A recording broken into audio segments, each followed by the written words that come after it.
Ay mga Lods, kumusta kayong lahat dyan? So, ang ganap nitong araw mga Lods, pupunta tayo dun sa Nissan. Magpapa-change oil tayo. Tapos, ipapakita ko rin sa inyo yung presyo ng mga sasakyan doon sa Nissan. Bali, ano ngayon dito? Sabado. Umuulan pa rin sa Vancouver as usual. So, tara, samahan nyo ako mga Lods.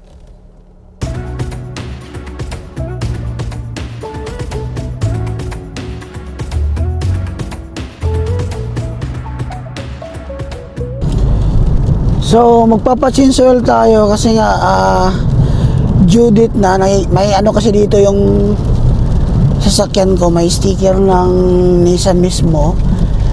Sa Nissan talaga ako nagpapa-change oil mga Lods, no? Kasi nga pulido silang mag-ayos, talagang chine-check nila ng maayos din. Sa pagkatapos ng change oil, may kasamang car wash, tapos inspection, lahat-lahat na. So, kaya sa mismong dealership talaga ako nagpapa change oil.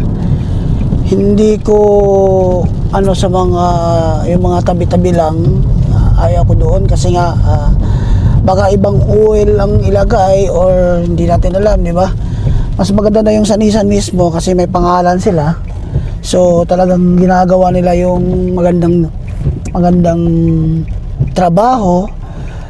So yun nga mga Lods, medyo may kamahalan siguro, pero mamaya pakita ko sa inyo kung magkano lahat ang ginastos ko.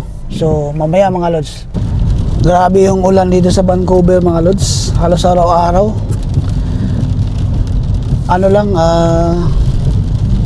Kahapon umuulan. Kaya ng umaga hindi umuulan. Tapos ngayon, ayun, umuulan na naman. So, hindi na yata mag-i-snow dito sa Vancouver, mga Lods. Mas maganda yun. Mas okay na rin tong tawag dito. Ulan kaysa snow, di ba? Mas mainam na to. So, dito pala tayo sa papuntang Richmond na Nissan, no? Sa Applewood Nissan sa may Richmond branch. Dito ako nagpapa-change oil kasi nga maganda yung serbisyo nila. Talagang highly recommended. Kasi doon dati sa may Marine Drive medyo pangit eh. Hindi masyadong maganda yung serbisyo nila doon. Kaya dito na ako sa medyo merong malapit sa amin nga, yung Marine Drive na yon. Malapit lang sa amin, pero isang beses lang ako nagpapa-change oil doon. Ayaw ko nang bumalik. Medyo pangit yung serbisyo doon. Mas maganda rito sa may Richmond kasi talagang sinasabi nila yung totoo kung anong problema ng sasakyan, ganito ganyan, magkano kailangan mo, ganito ganyan. Ini-explain nila sa'yo. Maganda yung serbisyo nila, hindi kagaya doon sa kabila. Kaya i-recommend ko tong Richmond branch Applewood na to. Kung gusto nyo kumuha ng sasakyan, dito kayo kumuha kasi napakaganda ng serbisyo nila. Lakas ang ulan. Nandito na tayo mga Lods, no, sa may Auto Mall Richmond. Pupunta tayo sa may, of course, sa Nissan, di ba?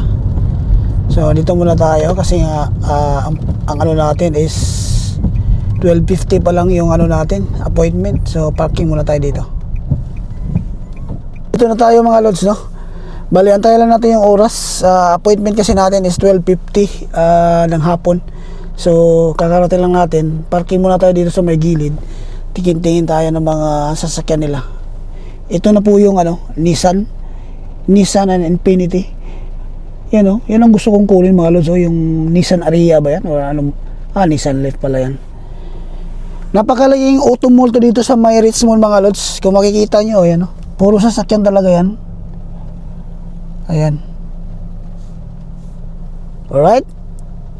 So, mahirap din pala mga Lods, no, kapag yung sasakyan mo nakagas. Kasi nga, talagang magpapa-change oil ka, maintenance, lahat-lahat na. So napaisip ako mga Lods, baka mas maganda siguro kung kukuha ako ng papalitan ko ng electric car dito. Kasi nga, mas maganda yung EV. Mas maganda yun. Kasi nga, wala ka ng Ano lang ang maintenance siguro nun, battery, tapos fluids ng ano. Wala nang change oil, wala nang kon. Marami nga akong napapanood sa YouTube na mas mainam talaga yung electric vehicle kaysa nitong gas. Para sa akin lang, no? Pero pinaplano pa lang namin na baka palitan namin ng electric vehicle. Plano pa lang. Titingnan natin mamaya kung magkano yung electric vehicle na yan sa loob. Ito na tayo mga lods, baka pwede na tayong pumasok. Wala namang katao-tao. Ayan. So, dito pala yun. So, kinukuha nila yung information ng sasakyan para siyempre sa record, diba? So, pinipicturean nila, tapos ayan. Tapos lalagay dun sa loob para sa change oil and inspection. So, maganda yung ano nila dito mga lods, napakalaki. Ayan, napakalawak. So, muna tayo dito sa loob mga lods. Ayan yung sakyan. Kukunin na nila yun para sa change oil. Medyo napaaga tayo, at least makukuha na, magawa na agad. So, magkakape tayo kasi nga merong libreng kape dito eh. Kape tayo mga lods. So, ano magandang flavor? Coffee, extras, vanilla tayo. Ayun. Yan ang maganda rito mga lods, may kape.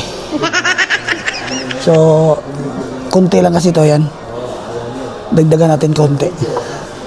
So, extras, vanilla shoot, order.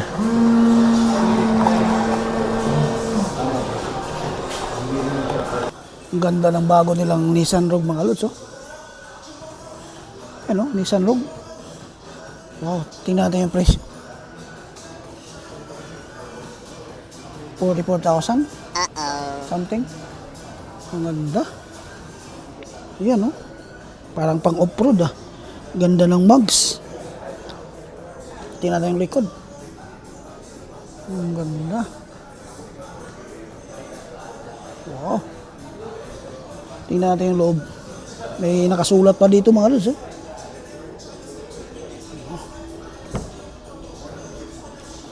Ang ganda, oh. 44,000, no? Ganda mga lods. Panalo. Meron din silang bagong Nissan Kicks, oh. Ayan. Nissan Kicks nila is, presyo nito is 34,000 something. So, pasensya na kayo, medyo nagbablad na yung mata ko pag malapitan. Ito naman Nissan Murano, oh. Napakaganda rin, oh.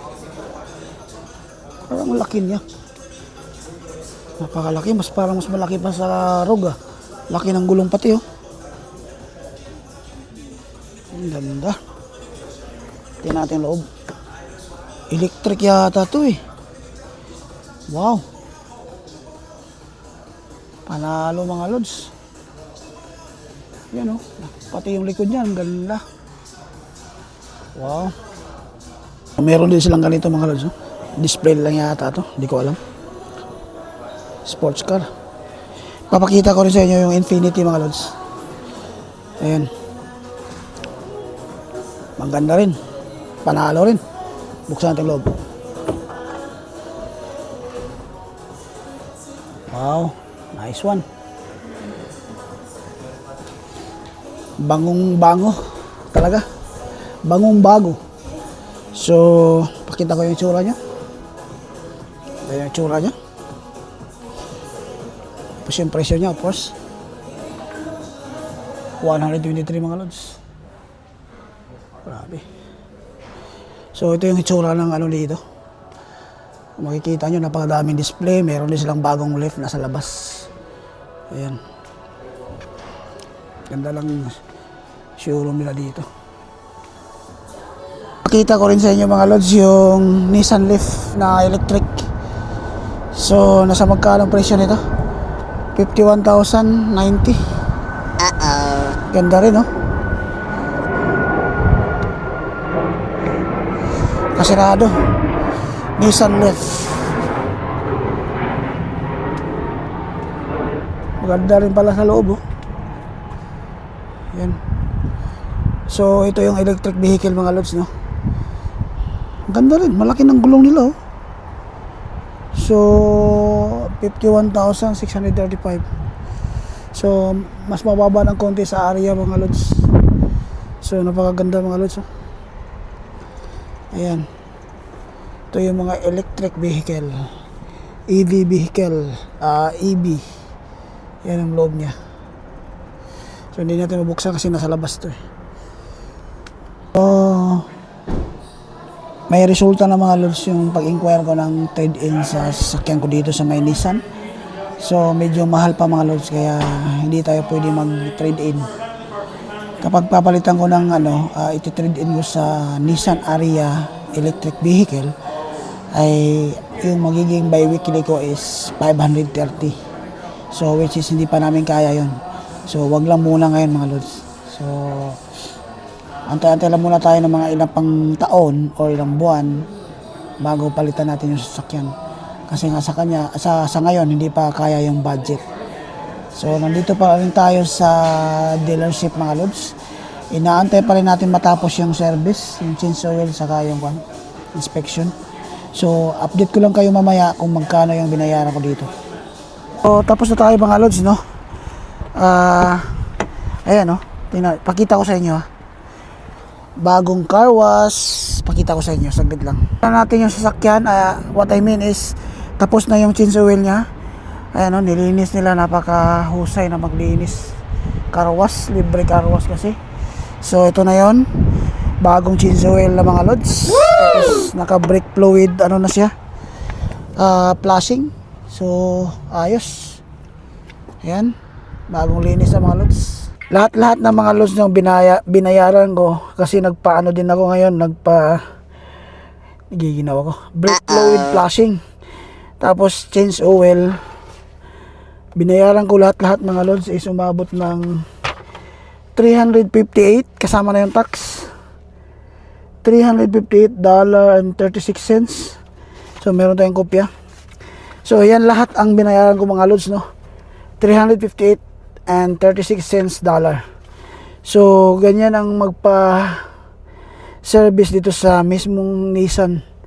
Kaya, sulit din naman kasi nga talagang in-inspection niya lahat.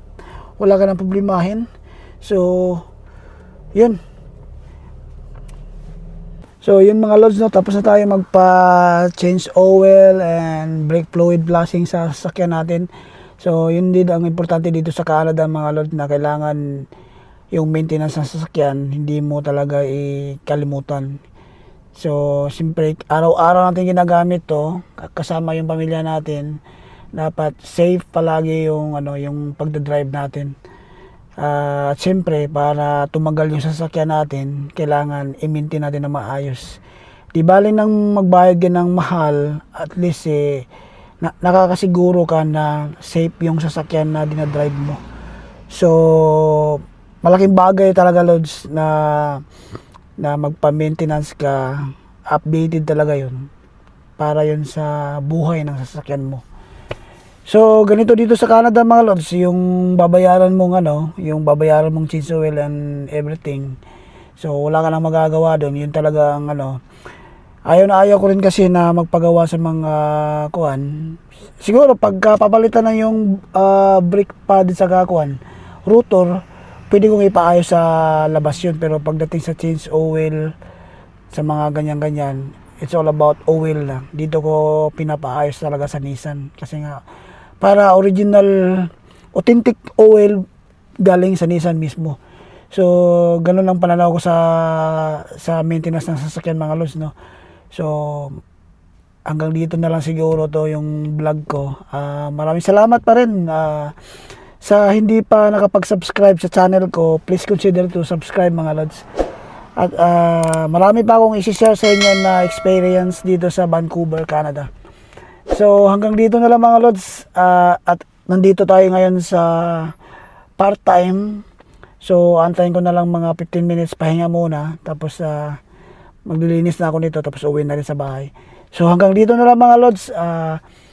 God bless everyone and stay safe. So, bye for now.